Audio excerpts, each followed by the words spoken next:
اعوذ باللہ من الشیطان الرجیم بسم اللہ الرحمن الرحیم رب اشرح لی صدری ویسر لی امری واحلل عقدۃ من لسانی یفقہوا قولی۔ السلام علیکم ورحمۃ اللہ وبرکاتہ۔ امید ہے کہ آپ سب ایمان کی حالت میں ہوں گے، خیریت سے ہوں گے۔ اللہ تعالیٰ آپ کو اسی طرح قرآن پاک سے جوڑے رکھے اور ہم ہدایت پائیں، اور جو دنیا میں ہمارا آنے کا مقصد ہے اس کو پورا کر کے ہی اس دنیا سے جائیں جس لیے اللہ تعالیٰ نے ہمیں پیدا فرمایا ہے۔ آیت نمبر 102 ہے سورۃ البقرہ۔ یہاں پر یہ آیت شروع کرنے سے پہلے ہم یہ دیکھتے ہیں کہ پچھلی آیات میں ذکر ہوا تھا کہ انہوں نے کتاب کو پیچھے پھینک دیا اور اس کو سیکنڈری کر دیا۔ تو کتاب کو پیچھے پھینکنے کی ایک وجہ یہ بھی تھی کہ یہ جادو وغیرہ کے چکر میں پڑ گئے تھے۔ اللہ کا کلام حقیقت میں انسان کو عمل کی طرف بلاتا ہے، لیکن جب لوگوں پر زوال آتا ہے تو اسی ہدایت سے وہ غلط کام لیتے ہیں، یعنی جادو ٹونا وغیرہ کرنے کے لیے اس کو پھر استعمال کرتے ہیں۔ انشاءاللہ تعالی جادو کے بارے میں ڈیٹیل میں پورا ایک میں رکھوں گی انشاءاللہ، جس میں اس کا جادو کی وجوہات اور اس کا علاج انشاءاللہ وہ علیحدہ سے ریکارڈنگ کر کے میں شیئر کروں گی۔ تو اس آیت میں فرمایا وَاتَّبَعُوا مَا تَتْلُو الشَّيَاطِينُ عَلَى مُلْكِ سُلَيْمَانَ۔ یہ بہت لمبی آیت ہے، تو اس آیت میں آ رہا ہے کہ اور فرمایا وہ پیروی کرتے تھے جو پڑھتے تھے شیاطین سلیمان علیہ السلام کے دور حکومت میں، یعنی یہ یہود تورات کے بجائے ان جنتروں منتروں کے پیچھے لگ گئے جو سلیمان علیہ السلام کے دور حکومت میں شیاطین پڑھا کرتے تھے۔ سلیمان علیہ السلام نے کفر نہیں کیا، بلکہ کفر تو ان شیطانوں نے کیا جو لوگوں کو جادو سکھاتے تھے۔ یہ یہود کے مکروہ کردار کا ایک واقعہ ہے۔ جب ان پر اخلاقی اور مادی انحطاط یعنی کہ زوال کا دور آیا تو انہوں نے تورات کے احکام کو پس پش ڈال کر جادو ٹونے، طلسمات، عملیات، تعویذ گنڈوں پر انحصار کر لیا تاکہ مشقت کے بغیر محض پھونکوں منتروں سے کام ہو جایا کریں۔ سلیمان علیہ السلام داؤد علیہ السلام کے فرزند اور جانشین تھے۔ حکومت میں بھی اور نبوت میں بھی آپ بڑی قوت اور شوکت والے عظیم الشان رسول تھے۔ اللہ تعالیٰ نے بڑی نادر قوتیں آپ کو عطا فرمائی تھیں۔ ہوا پر بھی اختیار تھا، پرندوں کی بولی سمجھتے تھے اور پرندے آپ کی بات سمجھتے تھے اور آپ ان سے پھر کام بھی لیتے تھے۔ تمام جن اور سرکش جن بھی آپ کے تابع دار رہتے تھے۔ آپ بڑی وسیع حکومت کے حکمران تھے۔ اطراف اور اکناف کے بادشاہ اور عمرا خراج دیتے تھے۔ آپ کا بڑا اقتدار اور دبدبہ تھا،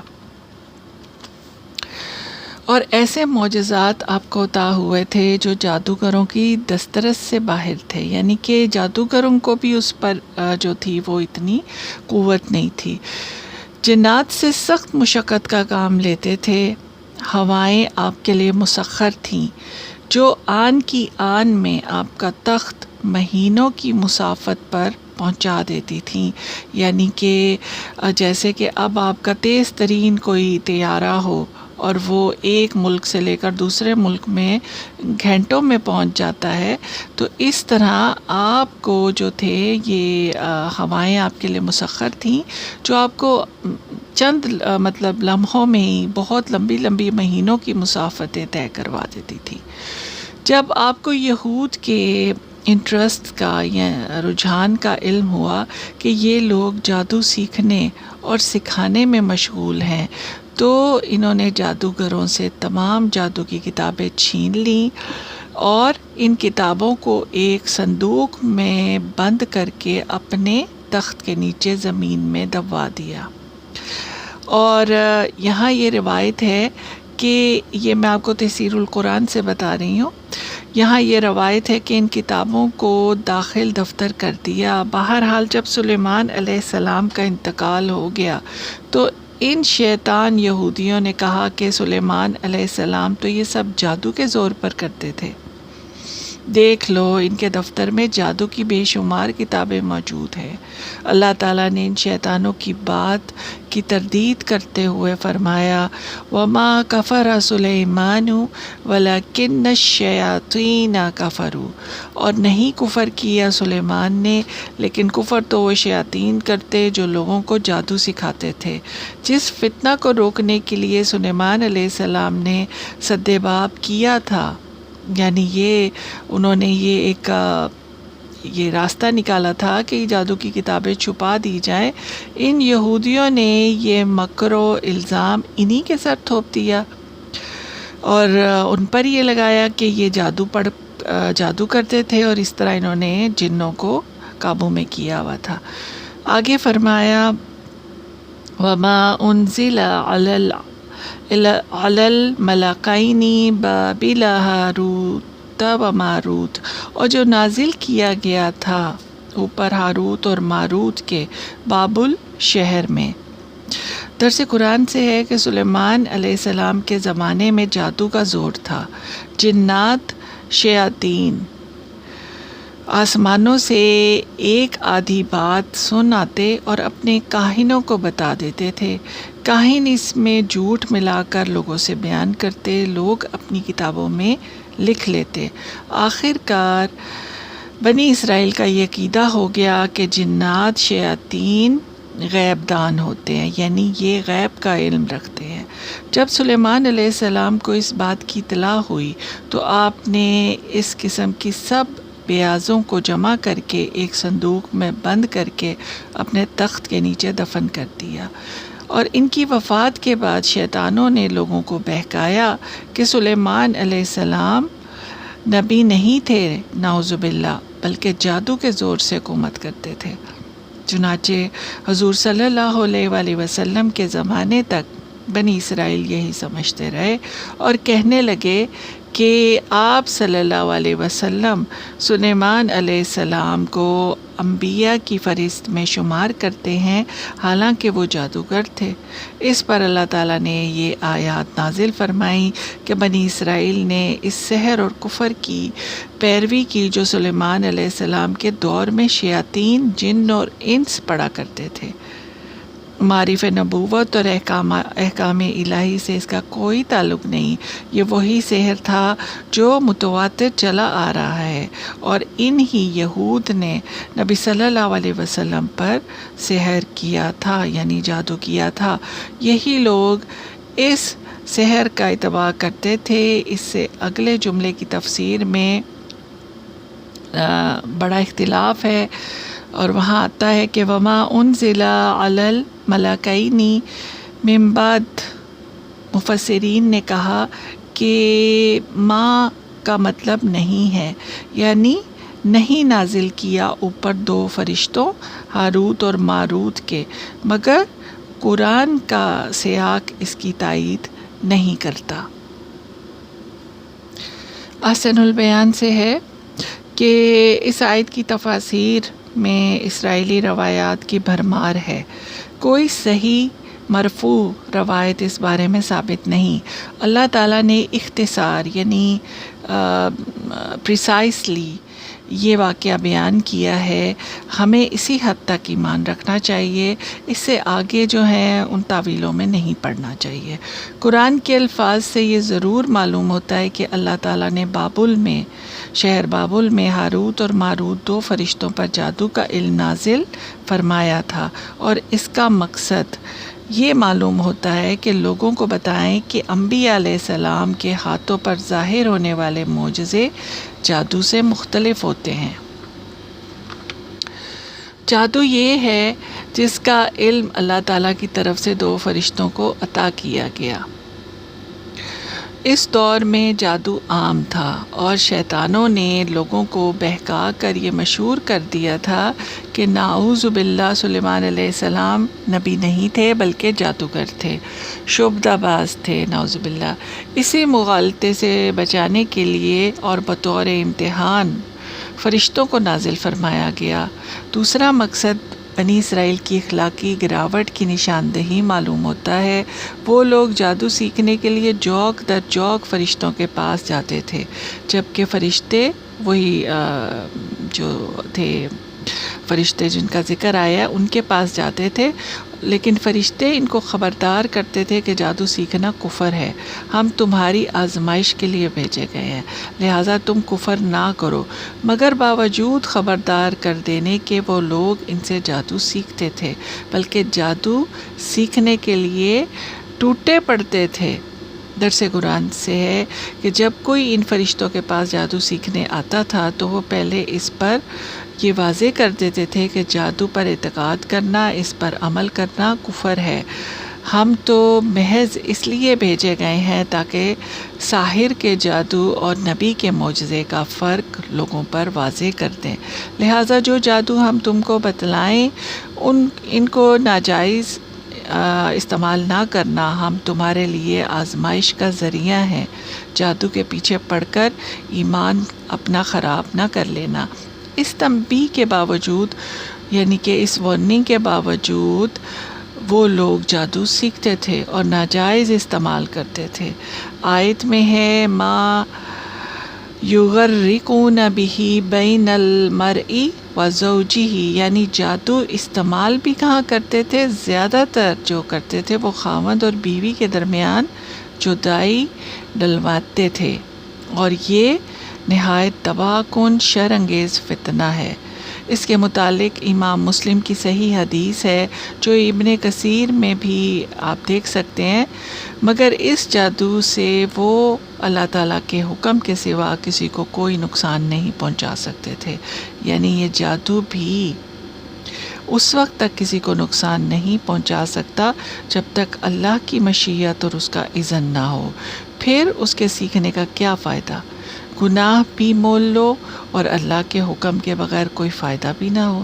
اس لیے اللہ تعالیٰ نے جادو سیکھنے، اس پر عمل کرنے کو کفر قرار دیا ہے، اور یہ شرک کے برابر ایک کبیرہ گناہ ہے۔ ہر قسم کے خیر کی طلب کے لیے اور ہر نقصان سے کو دور کرنے کے لیے صرف اللہ تعالیٰ ہی سے رجوع کیا جائے، وہی ہر چیز کا خالق ہے اور کائنات کا جو نظام ہے اس کی مشیت اور حکم سے چلتا ہے۔ ابن کثیر میں آتا ہے کہ ارشاد باری تعالیٰ ہے وَيَتَعَلَّمُونَ مَا يَضُرُّهُمْ وَلَا يَنفَعُهُمْ، اور وہ لوگ سیکھ لیتے تھے ان سے جو ان کو نقصان پہنچاتا تھا اور نفع کچھ نہ دیتا تھا، یعنی جادو سے ان کے دین کو نقصان پہنچتا تھا اور ان کا اس میں فائدہ کچھ بھی نہ تھا، یعنی دوسروں کے میاں بیوی کے درمیان جدائیاں ڈلواتے تھے، اس میں ان کا کیا فائدہ تھا، جبکہ وہ جانتے بھی تھے کہ جو شخص جادو منتر وغیرہ کا خریدار ہوگا آخرت میں اس کا کچھ حصہ نہیں۔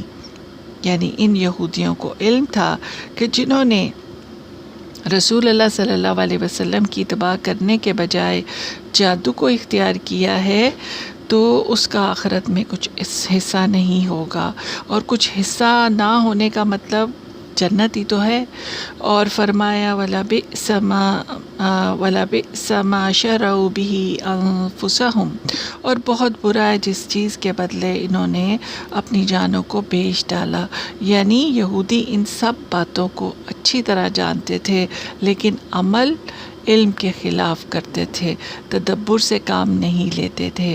آخر میں فرمایا لَوْ كَانُوا يَعْلَمُونَ، کاش ان کو علم ہوتا، یعنی عقل سے کام لیتے، جس علم پر تدبر اور عمل نہ ہو وہ جہل کی مانند ہے۔ آخر میں سوال ہے کہ کیا انبیاء علیہ السلام پر جادو ہو سکتا ہے؟ جواب ہے کہ ہو سکتا ہے، کیونکہ سحر در حقیقت اسباب طبیعہ کے اثر ہی سے ہوتا ہے، اور انبیاء علیہ السلام اسباب طبیعہ کے اثرات سے متاثر ہوتے ہیں، اور یہ اثر شان نبوت کے خلاف نہیں ہے۔ جیسا انبیاء علیہ السلام کا بھوک پیاس سے متاثر ہونا، بیماری میں مبتلا ہونا، شفا پانا، یہ ظاہری اسباب ہیں اور سب جانتے ہیں۔ اسی طرح جادو کے باطنی اسباب سے بھی انبیاء علیہ السلام متاثر ہو سکتے ہیں۔ باطنی یعنی کہ جو اندر روح پر اثر کرتی ہے نا، جادو کرتا ہی روح پر اثر ہے، اور جس کی روح کمزور ہو جاتی ہے پھر اس کو یہ اپنی لپیٹ میں مکمل طور پر لے لیتا ہے۔ روح کو سٹرونگ کرنے کے لیے اللہ کے احکامات پر پابندی اور قرآن کے ساتھ جڑنا اور جو بھی وہ تدابیر ہیں ان کو اختیار کرنا جو ہے وہ ضروری ہے۔ اور بہرحال اس کے بارے میں تو خیر ڈیٹیل میں کچھ آپ کو بتایا جائے گا۔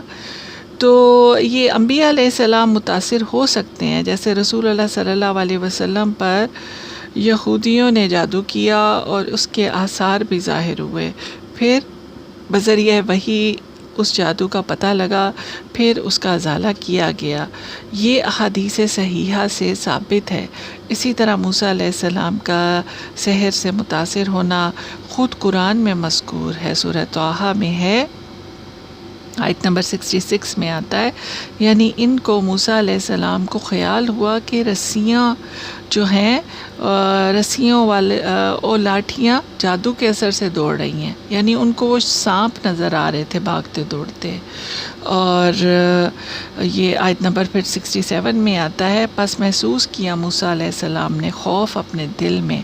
تو یہ جو خوف طاری ہونا ہے اسی جادو کا اثر ہوتا ہے، اور یہی جادو کہلاتا ہے۔ اب اس میں یہاں پر جو یہ جو میاں بیوی میں بات آئی ہے نا کہ دوسروں کی بیویوں کو ہتھیا لینا، تو اس کا مطلب یہ ہے کہ اس منڈی میں سب سے زیادہ جس چیز کی مانگ تھی وہ یہ تھی کہ کوئی ایسا عمل یا تعویذ مل جائے جس سے ایک آدمی دوسرے کی بیوی کو اس سے توڑ کر اپنے اوپر عاشق کر لے۔ یہ اخلاقی زوال کا وہ انتہائی درجہ تھا جس میں وہ لوگ مبتلا ہو چکے تھے۔ پست اخلاقی کا اس سے زیادہ نیچا مرتبہ اور کوئی نہیں ہو سکتا کہ ایک قوم کے افراد کا سب سے زیادہ دلچسپ مشغلہ پرائی عورتوں سے آنکھ لڑانا ہو جائے، اور کسی منکوحہ عورت کو اس کے شوہر سے توڑ کر اپنا کر لینے کو وہ اپنی سب سے بڑی فتح سمجھنے لگیں۔ ازدواجی تعلق در حقیقت انسانی تمدن کی جڑ ہے، یعنی کہ یہ انسان کی جو انسان بڑھتے ہیں اور انسان کی جو ایولیوشن ہے وہ یہ ازدواجی تعلق اس کی جڑ ہے۔ عورت اور مرد کے تعلق کی درستی، اگر یہ تعلق ٹھیک ہو تو پورے انسانی تمدن کو ٹھیک کرنے کا ذریعہ بنتی ہے، اور اس کی خرابی پر پورے انسانی تمدن کی خرابی کا مدار ہے۔ لہٰذا وہ شخص بدترین مفسد ہے جو اس درخت کی جڑ پر تیشہ جلاتا ہو جس کے قیام پر خود اس کا اور پوری سوسائٹی کا قیام منحصر ہو، یعنی جس درخت پر جس شاخ پر اپنا بسیرا رکھا ہو اور کوئی انسان اسی کو ہی کاٹنے لگ پڑے تو پھر اس کا کیا حال ہوگا۔ حدیث میں آتا ہے کہ ابلیس اپنے مرکز سے زمین کے ہر گوشے میں اپنے ایجنٹ روانہ کرتا ہے، پھر وہ ایجنٹ واپس آ کر اپنی اپنی کارروائیاں سناتے ہیں۔ یہ ایجنٹ یعنی کہ چھوٹے جنات، شیطان جن۔ کوئی کہتا ہے میں نے فلاں فتنہ برپا کیا، کوئی کہتا ہے میں نے فلاں شر کھڑا کیا، مگر ابلیس ہر ایک سے کہتا جاتا ہے کہ تو نے کچھ نہ کیا۔ پھر ایک آتا ہے اور اطلاع دیتا ہے کہ میں ایک عورت اور اس کے شوہر میں جدائی ڈال آیا ہوں۔ یہ سن کر ابلیس اٹھتا ہے اور اس کو گلے سے لگا لیتا ہے اور کہتا ہے کہ تو کام کر کے آیا ہے۔ اور اسے جو کہتے ہیں یہ سحر کی وہ قسم ہے جسے کہتے ہیں سحر تفریق، یعنی یہ بھی جادو کی ایک قسم ہے، اور یہ صرف شوہر اور بیوی کے درمیان میں دوری ڈالنا نہیں ہوتا، بلکہ ماں اور بیٹے کے درمیان بھی ہو سکتا ہے، باپ اور بیٹے کے درمیان بھی ہو سکتا ہے۔ اور اس کی علامات کیا ہوتی ہیں کہ محبت نفرت میں بدل جاتی ہے، اچھی باتیں کم نظر آتی ہیں اور برائی زیادہ نظر آتی ہے۔ تو اس حدیث پر غور کرنے سے یہ بات اچھی طرح سمجھ میں آ جاتی ہے کہ بنی اسرائیل کی آزمائش کو جو فرشتے بھیجے گئے تھے، انہیں کیوں حکم دیا گیا عورت اور مرد کے درمیان جدائی ڈالنے کا؟ تو عمل ان کے سامنے پیش کریں۔ دراصل یہی ایک ایسا پیمانہ تھا جس سے ان کے اخلاقی زوال کو ٹھیک ناپا جا سکتا تھا۔ ان کا مقصد ہی یہ تھا کہ ان کو احساس دلایا جائے کہ یہ تم اس قسم کے عمل کرتے ہو۔ جادو کا کرنا اور سکھانا کبیرہ گناہوں میں سے ہے، اور جادو کو کفر سے تشبیہ دی گئی ہے حدیث میں۔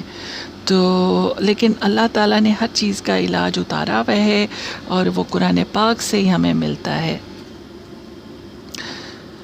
اس کے بعد آتا ہے کہ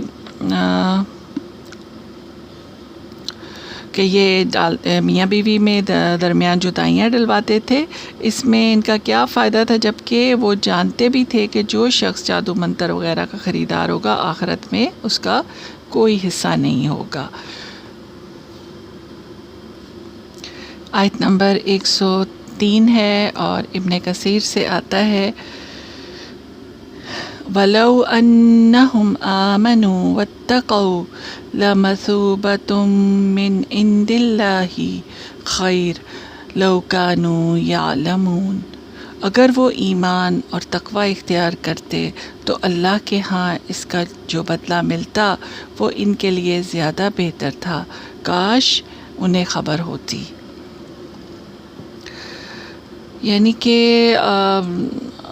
درس قرآن میں سے بھی آ رہا ہے کہ اگر یہود اس سحر کفر اور بدعملی کے بجائے تقوی اختیار کرتے تو اللہ تعالیٰ کے رسول صلی اللہ علیہ وسلم پر ایمان لاتے، اسلام کی پیروی کرتے، تو اللہ تعالیٰ کے یہاں کا معاوضہ اس کفر اور بد عملی سے لاکھوں درجے بہتر تھا۔ کاش ان کو عقل آ جاتی۔ اللہ تعالیٰ کتنا رحیم اور شفیق ہے، وہ کافروں سرکشوں کے لیے بھی رشد و ہدایت کی تمام راہیں کھولتا ہے۔ ان آیات سے یہود مدینہ کو اسلام کی ترغیب دی جا رہی ہے۔ تعریف الفرقان سے آتا ہے کہ قوم یہود کی بڑی اکثریت ہر عہد میں بہت برے لوگوں کی رہی ہے۔ اس دعوے کے ثبوت میں 2 واقعات بیان ہوئے ہیں۔ ایک واقعہ سلیمان علیہ السلام کا ہے، دوسرا واقعہ ہاروت ماروت کا ہے، جس سے معلوم ہوا کہ یہ قوم کافر ابن کافر ہے، یعنی کہ ابن کافر ہے، کہ کافر کے بچے اور پھر کافر کے بچے اور پھر کافر کے بچے۔ جہاں ان کی شیطانیت کا ثبوت فراہم کیا گیا ہے کہ ان کا علم کسی نیک کام میں استعمال نہیں ہوا، سارا علم برے کاموں اور مذموم مقاصد کے لیے استعمال کرتے تھے، اس لیے ان کافروں کے لیے آخرت میں کوئی حصہ نہیں ہے۔ ان کا جتنا حصہ ہے اپنے اس مضر علم سے دنیا میں حاصل کر چکے ہیں۔ کاش یہ اپنے باپ دادا کی بری روش کو چھوڑ دیتے، تھوڑا سا نفع حاصل کرنے کے لیے اپنی جانوں کا سودا نہ کرتے، اللہ تعالیٰ کی طرف سے دی گئی دعوت کو قبول کر کے اجر عظیم کے مستحق ہوتے، اللہ تعالیٰ کی ناراضگی سے بچتے، اسلام قبول کرتے تو اللہ تعالیٰ کے ہاں وہ بدلہ اور صلہ ملتا جو اس دنیا کے قلیل فائدے سے ہزاروں گنا بہتر تھا، کاش کہ وہ سمجھتے۔ آیت نمبر 104 ہے، تفہیم القرآن سے ہے، اہل ایمان کو یہاں خبردار کیا گیا ہے کہ جو یہودی اسلام کے خلاف شرارتیں کرتے ہیں اور نبی اکرم صلی اللہ علیہ وسلم سے سلام اور کلام میں ذو معنی الفاظ بول کر ہر ممکن طریقے سے آپ صلی اللہ علیہ وسلم کی توہین کرتے تھے، آگے بھی اس کی مثالیں آئیں گی۔ نبی اکرم صلی اللہ علیہ وسلم سے گفتگو کے دوران اگر یہودیوں کو کچھ کہنے یا پوچھنے کی ضرورت پیش آتی تو یہ کہتے تھے رائنا کہتے تھے۔ اس لفظ کا ظاہری مفہوم تو یہ تھا کہ ذرا ہماری رعایت کیجئے یا ہماری بات سن لیجئے، جیسے کہتے ہیں نا انگریزی میں ایکسکیوز می کہہ دیں تو مگر اس میں کئی احتمالات اور بھی تھے، یعنی کہ یہ وہ ایسا لفظ تھا کہ جس کے جو تھے اور بھی معنی نکلتے تھے۔ مثلاً عبرانی میں اس سے ملتا جلتا ایک لفظ تھا جس کے معنی تھے سن تو بہرا ہو جائے، اور خود عربی میں اس کے ایک معنی صاحب رعونت اور جاہل اور احمق کے بھی تھے، نعوذ باللہ۔ اور گفتگو میں یہ ایسے موقع پر بھی بولا جاتا تھا جب یہ کہنا ہو کہ تو ہماری سنو تو ہم تمہاری سنیں، اور ذرا زبان کو لچکا دے کر اگر بولا جاتا تو کہتے راعینا بھی بنا لیا جاتا تھا، جس کے معنی اے ہمارے چرواہے کے تھے۔ اس لیے مسلمانوں کو حکم دیا گیا کہ تم اس لفظ کے استعمال سے ہی پرہیز کرو اور اس کے بجائے انظرنا کہا کرو، یعنی ہماری طرف توجہ فرمائیے یا ذرا ہمیں سمجھ لینے دیجیے، نظر کیجیے ہماری طرف۔ پھر فرمایا کہ توجہ سے بات کو سنو، یعنی یہودیوں کو تو بار بار یہ کہنے کی ضرورت اس لیے پیش آتی ہے کہ وہ نبی کی بات پر توجہ نہیں کرتے تھے اور وہ کرنا ہی نہیں چاہتے تھے، اور ان کی تقریر کے دوران میں وہ اپنے ہی خیالات میں الجھے رہتے تھے اور ان کو ایک طرح سے انٹرپٹ کرتے تھے نبی پاک صلی اللہ علیہ وسلم کو۔ مگر تمہیں غور سے نبی کی باتیں سننی چاہیے، یہ مسلمانوں کو، اہل ایمان کو، صحابہ کرام کو تنبیہ کی جا رہی تھی، اور تاکہ یہ کہنے کی ضرورت ہی پیش نہ آئے کہ یہ انظرنا کہو یا رعینا، تو منع ہی کر دیا گیا نا کہ وہ لفظ یوز ہی نہیں کرنا، اس سے بچو۔ درس قرآن میں آتا ہے کہ یہودی گندی ذہنیت کے لوگ تھے، شرارتاً لفظ رعینا کو دبا کر نبی صلی اللہ علیہ وسلم کو مخاطب کرتے تھے، یعنی کہ اے ہمارے گڈریے، یعنی کہ چرواہے، زمانی لفظ جو تھا یہ۔ تو مسلمانوں کو ان کی بدنیتی کا علم نہیں تھا، وہ سمجھتے تھے یہ اہل کتاب ہیں، انبیاء کے آداب سے خوب واقف ہیں، یہ تعظیمی لفظ ہوگا جو یہ استعمال کر رہے ہیں۔ اس لیے مسلمانوں نے بھی لفظ رعینا استعمال کرنا شروع کر دیا۔ اس پر یہودی آپس میں بیٹھ کر پھر مذاق بھی کرتے تھے کہ مسلمان بھی اس میں شریک ہو گئے ہیں۔ یہاں اللہ تعالیٰ نے پہلی بار اہل ایمان کو مخاطب کر کے حکم دیا کہ اس لفظ کو استعمال کرنا چھوڑ دو۔ اس آیت سے یہ بھی معلوم ہوا کہ نبی کی اشارتاً یا کنایتاً تحقیر اور اہانت بھی کفر ہے، یعنی کہ کسی نبی کی یعنی کہ کوئی تحقیر کی جائے، ان کا مذاق اڑایا جائے، یہ کفر کے دائرے میں آتا ہے، کیونکہ یہودی اشارتاً یہی تحقیر کرتے تھے۔ چنانچہ اللہ تعالیٰ نے یہ حکم دے کر فوراً ان کو منع فرما دیا کہ واسمعوا، پہلے ہی غور سے سنا کرو۔ بعض مفسرین نے کہا کہ یہ حکم اس آیت کے لیے دیا جا رہا ہے، اور بعض نے کہا اس سے مراد حضور صلی اللہ علیہ وسلم جو بھی ارشاد فرمائے اس کو نہایت توجہ اور غور سے سنو، تاکہ تم کو اس کے کہنے کی ضرورت ہی نہ پڑے۔ اور آپ دیکھیں کہ جو سننا ہے، یہیں سے پتہ چلتا ہے کہ سننے سے ہی علم آتا ہے، اور خصوصاً قرآن کا علم سننے سے آتا ہے۔ اس کو پہلے سنیں گے تو پھر ہی یہ اندر دلوں میں جاتا ہے، اثر کرتا ہے۔ اور یہ ہمیں پتہ ہے کہ نبی پاک صلی اللہ علیہ وسلم بھی دورہ قرآن کرتے تھے، رمضان میں 2 بار کرتے تھے، حضرت جبرائیل علیہ السلام سے سنتے تھے۔ اور اس کے بعد فرمایا وَلِلْكَافِرِينَ عَذَابٌ علیم، اور کافروں کے لیے دردناک عذاب ہے۔ جو حضور صلی اللہ علیہ وسلم کی شان میں گستاخی، بے ادبی کرتے ہیں، دلوں میں کینہ اور دشمنی رکھتے ہیں، یہ کافر ہے، ان کی سزا کے لیے دردناک عذاب تیار ہے۔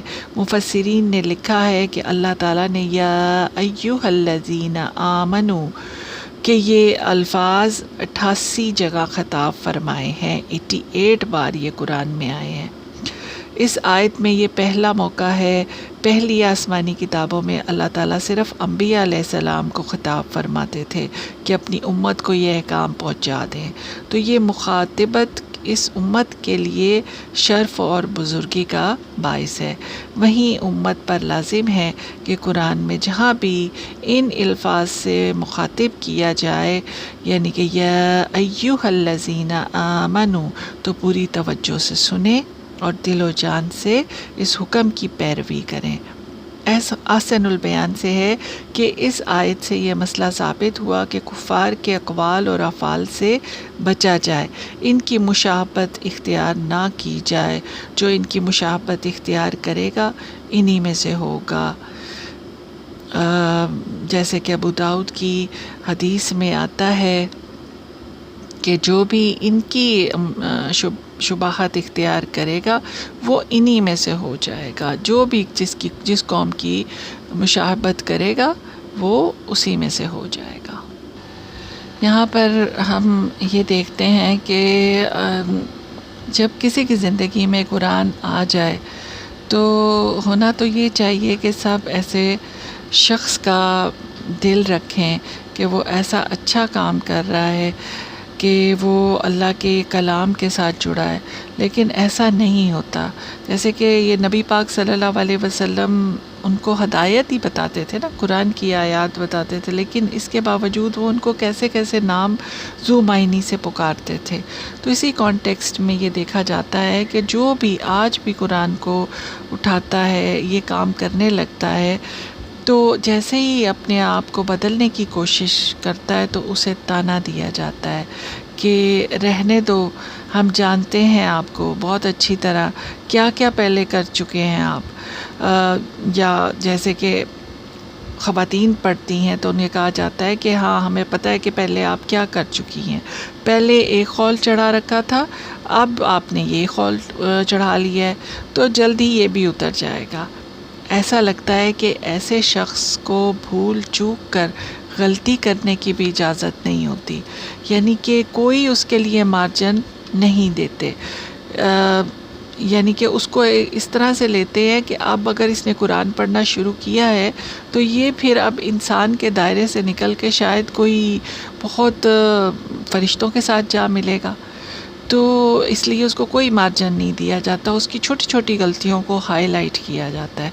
اور اس کے پیچھے نفسیات کیا ہوتی ہے کہ کسی کی نیکی کو نیکی نہ سمجھو، اس کے احسان کو بھول کر خطاؤں کو یاد دلا دلا کر اس کے کیے ہوئے احسانات کو بھلا دو۔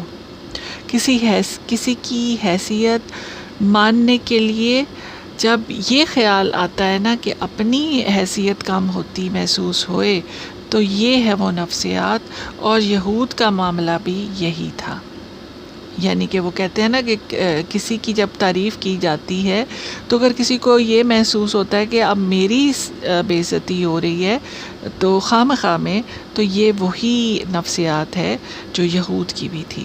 نبی صلی اللہ علیہ وسلم کو ماننا ان کے لیے کیوں مشکل تھا؟ ان کو اپنی بڑائی اور حیثیت ختم ہوتی نظر آ رہی تھی۔ قبلہ آپ کا آخری قبلہ قرار پایا، آخری پیغمبر کی حیثیت ملی، قرآن آخری کتاب ٹھہری اور اصل قرار پائی۔ تو آپ کو یاد ہوگا کہ وہ کون سی آیت تھی جس پر یہود نے کہا تھا کہ اگر یہ آیت ہم کو ملتی تو جس دن یہ ہمیں ملتی ہم اس دن کو عید کا دن بنا لیتے۔ اور وہ آیت کیا تھی؟ الیوم اکملت لکم دینکم واتممت علیکم نعمتی ورضیت لکم الاسلام دینا۔ اور یہ نعمت ان کے لیے جو تھی وہ ادھر چلی گئی۔ ابو جہل کو کیا مشکل تھی؟ اس کا بھی ایگو کا مسئلہ تھا۔ جب اپنی بڑائی دل میں سما جائے تو پھر وہ دوسروں کو حقیر سمجھتا ہے ایسا انسان۔ سب خرابیوں کی وجہ جو بنتی ہے، یعنی کہ زبان کی خرابیاں، معاملات کی خرابیاں، یہ سب کیا وجہ ہوتی ہے؟ دوسروں کو حقیر سمجھنا۔ ابلیس کا بھی یہی مسئلہ تھا. آدم علیہ السلام کو سجدہ کیوں نہیں کیا تھا اس نے؟ اس لیے نہیں کیا تھا کہ اس نے کہا تھا کہ میں اس سے بہتر ہوں. تو کبھی کسی کی تعریف کرنی ہو تو کھل کر کرنی چاہیے. ہاں، اس میں یہ ضرور ذہن میں رکھیں کہ خوشامد اور چاپلوسی نہ ہو، اپریشیٹ کرنا چاہیے. اس سے کیا ہوتا ہے کہ دل کے اندر جو گھٹن ہوتی ہے نا، وہ نہیں رہتی. تو دل کو گھٹن سے بچائیں. کسی کو نعمت ملتی ہے تو وہ اس کی اپنی کوشش نہیں ہوتی بلکہ اللہ کی دین ہوتی ہے. تو یہ اگر سوچ لیں گے تو سب آسان ہو جائے گا. ورنہ کیا ہوگا کہ حسد آ جائے گی دل میں. اور جیسے حابیل کے ساتھ کیا اس کے بھائی قابیل نے، ان کو قتل کر دیا، تو وہ کیا ہوا تھا؟ وہ بھی حسد کی وجہ سے ہوا تھا. تو تزکیہ کرنا ہے اپنے اس معاملے میں، ورنہ پڑھنے پڑھانے کا کوئی فائدہ نہیں ہوگا. قرآن کو پڑھنا ہے تو دلوں کو اپنے کھولنا ہے. یہ تو دل سے نہیں چاہتے تھے اہل کتاب اور مشرکین کہ تم پر تمہارے رب کی طرف سے کوئی خوبی اترے، کیونکہ انہیں تم میں کوئی خوبی چاہیے ہی نہیں تھی. وہ دیکھنے ہی نہیں چاہتے تھے کوئی خوبی نبی پاک صلی اللہ علیہ وسلم میں. لیکن اللہ تعالیٰ کیا فرما رہے ہیں؟ اللہ مخصوص کر لیتا ہے اپنی رحمت، یعنی وحی الہی قرآن، جس کو چاہتا ہے اس کو اپنی رحمت سے مخصوص کر لیتا ہے. اور جس کو حکمت مل گئی، یعنی کہ یہی قرآن پاک، تو اسے خیر کثیر مل گئی. یہی ہے دین کی سمجھ. اور اللہ تعالیٰ جس کے ساتھ بھی بھلائی کا ارادہ کرتا ہے اسے دین کی سمجھ دے دیتا ہے اور اسے اس راستے پر لے آتا ہے. قرآن پاک کو رحمت بھی کہا گیا ہے، اور رحمت جو ہے یہ عام ہے سب کے لیے. اللہ تعالیٰ نے قرآن کو کہیں چھپا کر نہیں رکھا ہوا، جیسے یہود نے اس کو لپیٹ کر رکھا ہوا ایسی جگہ پہ کہ جہاں عام لوگ نہیں جا سکتے. یعنی قرآن حکمت ہے، سنت حدیث ہے، یہ سب چیزیں جو ہیں یہ تو کھلی ہیں، کوئی بھی اس کو لے لے، لیکن کوئی اسے اٹھاتا ہی نہیں ہے. کیونکہ جو کوئی اس کو اٹھا لیتا ہے تو یہ پھر اس کو اس پر عمل کرنا پڑے گا، اور عمل سے لوگ بھاگتے ہیں. تو یہ سوچنا چاہیے کہ جو اس چیز کو اٹھا رہا ہے، جس کو اللہ تعالیٰ نے یہ رحمت دے دی ہے، تو یہ کوئی معمولی بات نہیں ہے. ہر کوئی کیوں نہیں یہ کر لیتا یا کر سکتا؟ قرآن کی طرف آنا اللہ کی رحمت میں آنا ہے، اور یہ اللہ کا خاص بندہ ہوتا ہے جو اس کو تھام لیتا ہے. حدیث میں آتا ہے کہ اللہ تعالیٰ کے کچھ بندے اس کے اہل ہیں، یعنی کہ گھر والے ہیں. پوچھا گیا کہ وہ کون ہیں، تو فرمایا قرآن والے وخاصتہ، اور خاص بندے ہیں، یعنی جن کا قرآن سے تعلق جڑ جائے. تو آپ صلی اللہ علیہ وسلم کو عطا ہوئی یہ کتاب، آپ صلی اللہ علیہ وسلم چنے گئے، اور آپ صلی اللہ علیہ وسلم کے ساتھ ساتھ جس نے اس کتاب کو تھام لیا وہ بھی چنے ہوئے ہو گئے. اور اللہ تو بہت بڑے فضل والا ہے، یعنی اللہ کے پاس تو فضل ہی فضل ہے، پر کوئی لینے والا ہی نہیں. تو کس نے روکا ہے اللہ کے فضل سے؟ لے لے جو بھی اللہ کا فضل لینا چاہتا ہے. سورہ نحل کی آیت ہے، کہہ دیجئے اللہ کے فضل کی وجہ سے اور اس کی رحمت کی وجہ سے انہیں چاہیے کہ یہ خوش ہو جائیں. یہ قرآن ہر اس چیز سے بہتر ہے جسے لوگ جمع کر رہے ہیں. یہ اللہ کے الفاظ ہیں، یہ قرآن کے الفاظ ہیں. قرآن اللہ کی رحمت ہے، جس نے اسے تھاما اس پر رحمت ہو گئی. سورہ آل عمران کی آیت 73 اور 74 میں اس کا ذکر آتا ہے. سورہ شعراء آیت نمبر 8 میں آتا ہے کہ من یشاء رحمتی، جو چاہے گا اس کے لیے رحمت ہے. تو آپ صلی اللہ علیہ وسلم کو خاص کر لیا اپنی رحمت کے لیے، اور ساری دنیا کے لیے رحمت بنا دیا، باوجود اس کے کہ لوگ آپ صلی اللہ علیہ وسلم کا انکار کر رہے تھے، باوجود اس کے کہ یہ اس خیال میں تھے کہ آج نہیں تو کل آپ صلی اللہ علیہ وسلم خود تنگ آ کر اس کو چھوڑ دیں گے.